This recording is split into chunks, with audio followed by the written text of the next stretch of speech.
newly confirmed Commerce Secretary Howard Lutnick did an interview with Fox, and as part of like this broader discussion about what the goals are of the Trump administration, taxes, budget, et cetera, he did flag, the cruise industry as sort of an example of, he gave a couple examples. He didn't just single out the cruise industry, but he did talk a little bit more about the cruise industry, basically suggesting, hey, these guys don't pay taxes. They need to pay their fair share. For context, the industries operating in the maritime industry, and that would include obviously the big three cruise lines. In addition to Viking, they utilize IRS code or section 883, which basically allows them to avoid paying federal income taxes. So, someone listening to this would be like, well, this is bullshit. Of course they should pay federal income taxes. Well, the reality is that they earn the majority of their profits.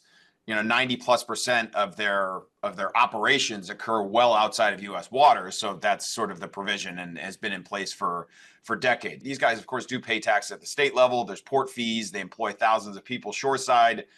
They just don't pay, federal taxes. So it's a fairly easy target for Lutnick, but I think one that definitely lacks context. There is some historical precedent. Believe it or not, the people in D.C. have thought of taxing the cruise industry before, and it has failed on numerous occasions. The more recent one was in 2017, and representatives from Alaska and California basically, pushed to remove any sort of taxation. Obviously, there's a massive economic benefit to those states, in particular Alaska, which, by the way, is a Republican state, still is to this day. JT reminded me of that.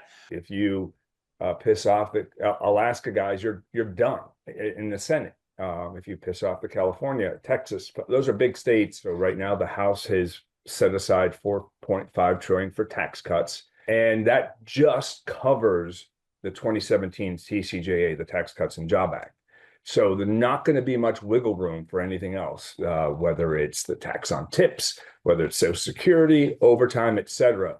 So Republicans and Trump are going to be looking for pocket change, but they're scraping the barrel for everything they can possibly find. That's why this is a target. This is also going to be a test of Republicans, whether or not they're willing to take some hits in their states. And that's why I think that time is the enemy of Lutnick on this one. Yeah, and our takeaway, Keith, is, CCL's the top pick in the group for us, but RCL narrowly right behind that. We'd be buying on any significant weakness.